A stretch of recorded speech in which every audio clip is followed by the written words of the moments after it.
திண்டுக்கல்லில் கத்தியை காட்டி மிரட்டி செல்போன் பறித்த பிரபல ரவுடி கைது. தாலுகா காவல் நிலைய பகுதிகளில் தொடரும் ரவுடி வேட்டை. ரவுடிகள் கலக்கம்.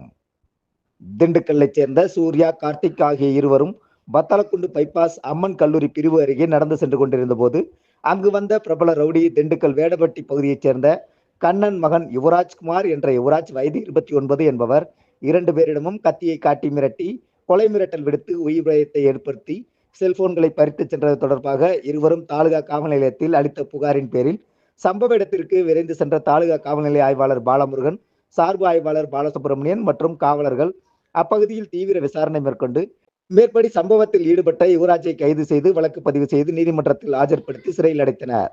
தொடர்ந்து தாலுகா காவல் நிலைய எல்லைக்குட்பட்ட பகுதியில் குற்றச்சம்பவங்களில் ஈடுபடும் நபர்கள் மீது கடுமையான நடவடிக்கை எடுக்கப்பட்டு வருவதால் ரவுடிகள் கலக்கமடைந்துள்ளனர். தாலுகா காவல்துறையின் தொடர் நடவடிக்கை குறித்து பொதுமக்கள் மற்றும் சமூக ஆர்வலர்கள் பாராட்டு தெரிவித்து வருகின்றனர்.